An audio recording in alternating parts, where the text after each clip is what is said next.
Yo, check this out. Yeah. WHPK, 88.5 in effect. Yeah, me. Yeah, hold it down. Let me tell you this. What? On both spectrums of light, yeah, darkness, got an eclipse. It's the dawn. Yeah, Collapsar. I gotta tell you this. Just for the darkness. I am M. Collapsar, General Sherman. You know, hip hop is real cerebral at times, you know, and so you always try to distinguish yourself, you know. So when I started doing hip hop, you know, I had all these different names and stuff, like, you know. In high school, you know, people always talk about the names they always had before they became like Rakim or such and such, you know, and I had this name. My first name was like,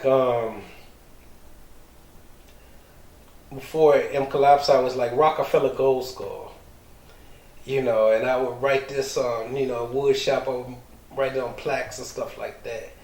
But as you know, I got more political and stuff like that. I'm like, I want to be Rockefeller, you know, and all of that. So then I got more into the scientific side. You know, I always loved the stars and stuff like this. So my mother bought me these star atlases. And so I'm looking and reading and stuff like that, you know. You already had, like, you know, I tried to name master scientists, but, you know, you had the large professor. So that's kind of similar. I didn't want to be too similar to that, so I kept reading and reading. So then I came across this word in the Star Atlas, and it was Collapsar, which means collapsed star, black hole, you know. And so I was like, man, that's dope.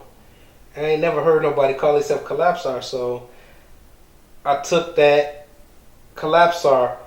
But what happened was that the interesting thing was that, you know, in the star catalog, you had all these numbers, but they had designations and stuff like that. So, you know, to tell who cataloged it, you know, they had this symbol in front. So, you know, I was like, that's cool. So it'd be like M. The galaxy would be like M86 and stuff like that. So I was like, okay, I'm gonna be M. Collapsar. And that's what I roll with, you know, and the M stood for many different things throughout the years. Master Collapsar, Maximus Collapsar, Collapsar Minimus, and all these things, you know. So it was an evolution. And then, because, you know, when I first started, like I said, getting into hip-hop, the neighborhood guys, they were DJing. But at the time, most of them were doing like house DJing. They was doing the house music and, the tracks, 119 with mixing it with You Ain't Really Down and stuff like that. But, I was more like into that Atomic Dog, Planet Rock, Looking for the Perfect Beat and stuff like that. Nucleus Jam on it and stuff like that, and those kind of beats attracted me to it and stuff like that. And then like, searching around for it, late at night, we came across NUR who was playing the street beat, this is like 84, 85 and stuff, and they was playing like the early Watch the Closing Doors. IRT did that record, and what else? The early, Dougie Fresh, Slick Rick and stuff like that, and then turning it down a little bit more, I came across WHPK, and it was like a Friday night, Saturday morning kind of thing, and they was playing this raw uncut hip hop, and it was just like I was hooked. Well, like I said, it's a long process, because from like 84 to 85, we'd always just listen. I would always listen, recording. I had a reel to reel. I would record the shows off of there, the songs, different songs, like the Dougie Fresh and Whistle, and hanging out with the neighborhood kids who also listen to HBK. Angela and Erica, Ursula, Marche, Julian, Shan. We listen to, sharing his music. And so, over the years, we always listen to, the stuff that's coming out, Boogie Down Productions and stuff like that on HBK.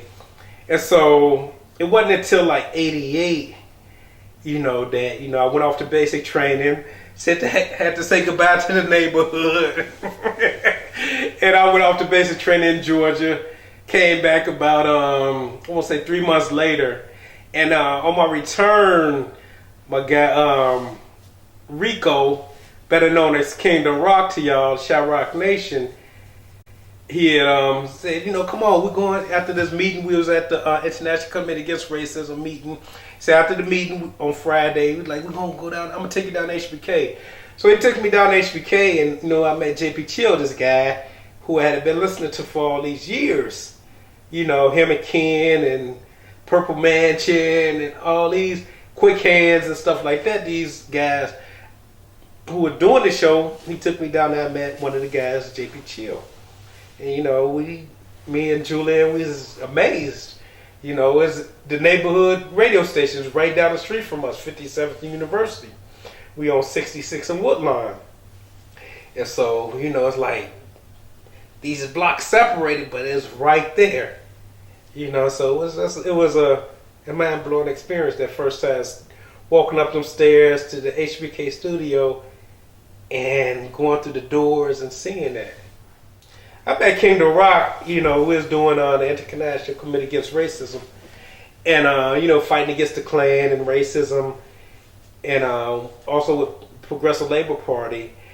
And my man Kingdom Rock, like I said, we were on 66 and Woodlawn, and HBK was right there in the neighborhood.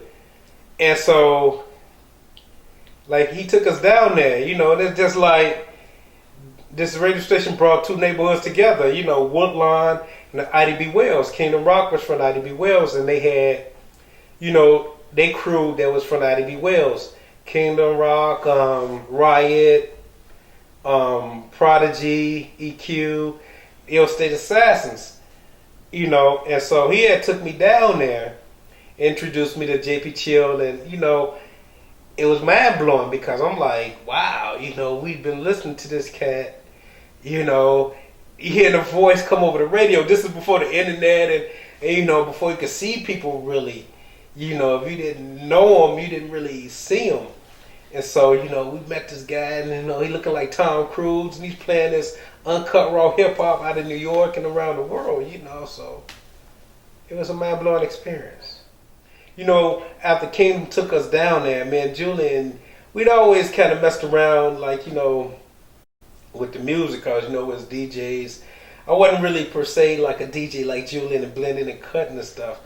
But I always knew what I would like to go together, you know, in terms of the sonics and stuff like that. And so what happened was that me and Julian looked around and stuff, you know, and we was like, you know, we heard what Red Lyric was doing with his promos in New York and stuff. And so me and Julian started making these little promos. You know, I was in the National Guard at the time. So, you know, I go for my monthly 2 days out of a month and we get a check. And I started buying equipment. You know, we first started buying, I bought a little Casio keyboard with a sampler on it. You know, Julian had the mixer, and then I bought me a mixer, some 2 turntables, and a soundboard. And so we started putting these commercials together. Also, yeah, Julian had this tape deck he got from the library where you could play things in reverse and on separate tracks. And so we hooked all this stuff together and started making commercials. And so we do these commercials in the bedroom, you know, take it down to HPK. You know, we did like some stuff with like JP Chill, Greg G, who used to do the show on Wednesday, Icebox, who did the show on Wednesday. You know, at the time, Chili Q wasn't messing with us on Saturday. Chili Q was like, you know, real exclusive. He went over. Yeah.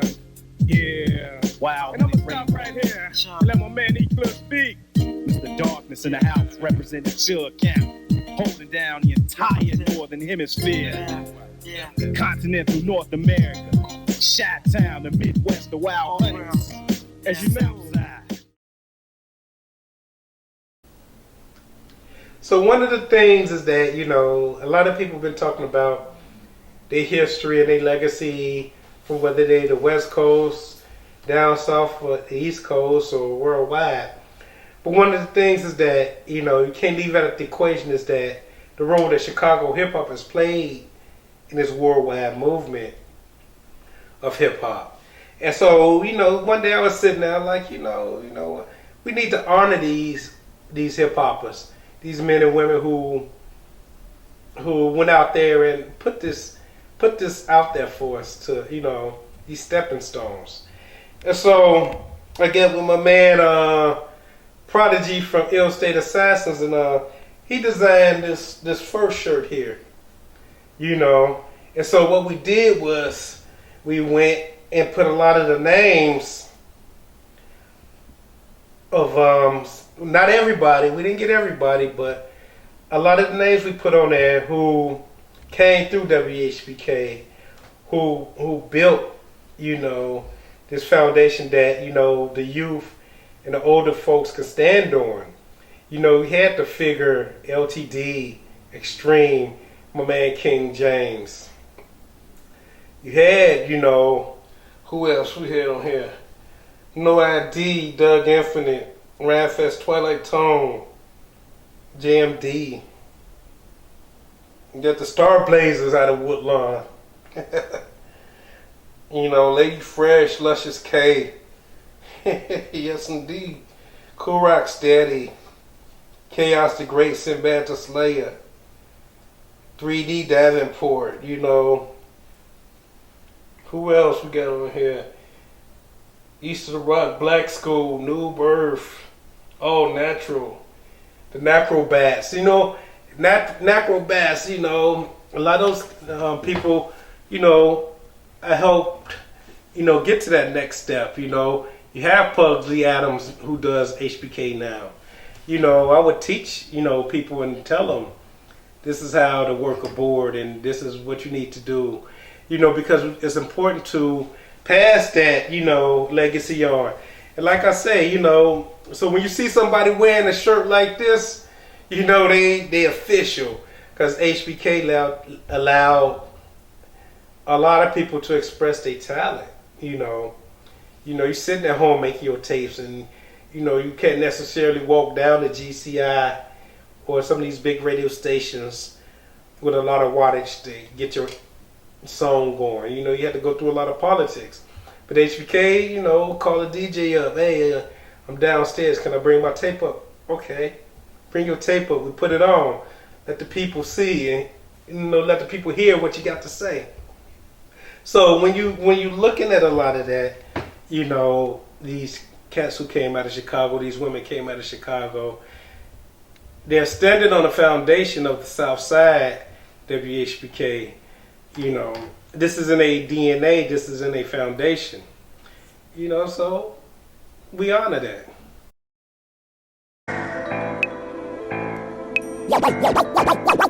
Yo, what's up? You're checking out Eric Caldwell. Jet Propulsion Lyrics. #1 podcast. #1 podcast. #1 podcast. I've been working at Ford Motor Company. And the young lady I came across, and she was like, you used to do radio, you should do a podcast, you should get back into this. And so I looked into it, and, this was the early stages of being podcasting and stuff like that. And so, I said, okay, and so, she's a creative. She does clothing. She creates her own clothing. DSL clothing. My girl Ebony, Celebony. She the one who lit that spark. And they say sometimes the youth is the the trailblazers. So she got me back into, this black woman creative got me back into my space of, doing what I do. So I created this thing, Jet Propulsion Lyrics Podcast. And what it was that I said, building on that, off the creation of the Chicago hip hop legacy shirts, jackets, hoodies, and all of that, was that I'm going to do a podcast, and a podcast centered around people who should come down to HBK. And not necessarily HBK, but that was the basis. And we branched out a little for, the other younger people who were doing hip hop music and being creative. And so some of the guests that we had come through were Doug Infinite, Southside, legendary producer who went on to do bigger things. My man DJ Ram 100, Wild Hundreds artist, producer, DJ extraordinaire, man of many talents came and blessed me with an interview. My man Reg Vader from East of the Rock, formerly known as DJ Mac 10, a wild creative producer. My man King James from The Figure, one of the first Chicago groups to have a major level deal on Virgin. Him and LTD, blessed me with an interview. My man Big Stu, who did major college promotion in the 90s. If it was promoted to colleges in the city, my man Big Stu had a hand in it. My homegirl from the neighborhood, Erica, she blessed with me. Actually, it was with Erica we did the most interviews, and she really set the tone for what was to come.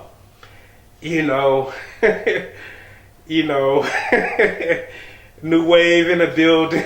So yeah, she really was a battery in the pack that really kind of fortified what I was doing. She gave me the step of approval to continue this and stuff like that. So, I reached out to young artists, Dame Vegas, my son, Joshua, we had my son Matthias on there. And, we just, we did a lot of things, with a lot of people. We sat down and we just talked about, what was that foundation coming from the late 80s into the 2000s of Chicago hip hop, and that foundation that we laid. And it's a blessing to, to be able to do this thing and to do it at a high level, and not be bitter about who's not giving accolades and who's not giving awards and who's not shouting my name out and who's not shouting this person's name out, because the people who were there and people who provided that foundation, we know what we did. You know what I'm saying? You know, and my man Doc Maninoff is a dope graphic artist, and he's putting together projects still. Rad One is still putting, you know, projects together. Kingdom Rock is doing this thing over there with the Chicago Hip Hop Museum over there in the historic Bronzeville neighborhood. Him and Artistic are doing that thing, you know. So, you know, Twista, he got his own thing he's doing, you know, with the gun camp and educating people on gun awareness and stuff like that. So Chicago hip hop has evolved. You know, these older cats and older women, especially the foundation women, who they know who they are, and you know, who mothered this thing for us. You know, and we're blessed to have, you know, Ursula and Erica, Angie and Marche and Ange 13, Tifa, you know, and all this, you know. And you know, so it's a blessing to be in this hip hop thing with all these people.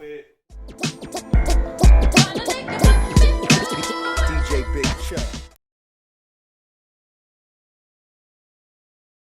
My mind is always to give back, and so you know, man, gotta give a special shout out to Red Road Productions, because they filmed and videotaped and took pictures of the event over there at the quarry. You know, and one of the things was that we were trying to just show love to the people who came to HPK and who supported me throughout the years and stuff like that. One of the things that Brother Wise Intelligence said is that, you know, get money, teach kids. If you're gonna get this money in this hip hop, also learn and teach the people who's coming behind you. Always strive to pull somebody else up. You could get the money, but if you're not pulling anybody else up and teaching them how to do this thing, it's worthless. You know, why sell your soul and have nothing in return?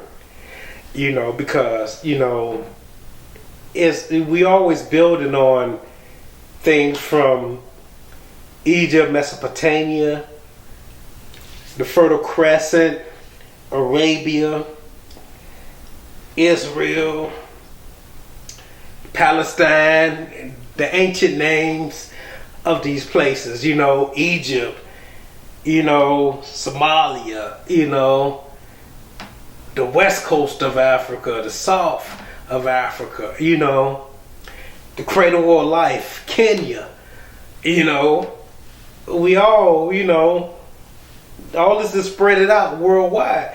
So, you know, like they say, don't hide your light under the bushel barrel. You know, get money, teach kids is Wise Intelligence say.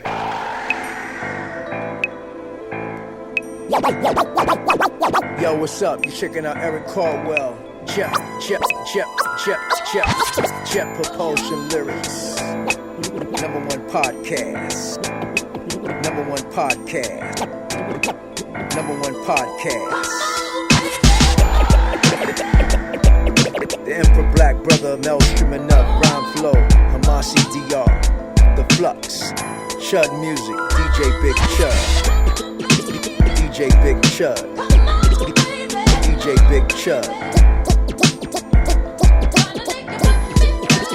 DJ Big Chud, Skunk Militia, King James, Master of the Forbidden Arts, Big Stew, Big Stew, Big Stew, Big Stew, Company Boy, Mystique, Jet Propulsion Lyrics, Jet Propulsion Lyrics, Jet Propulsion Lyrics, Jet Propulsion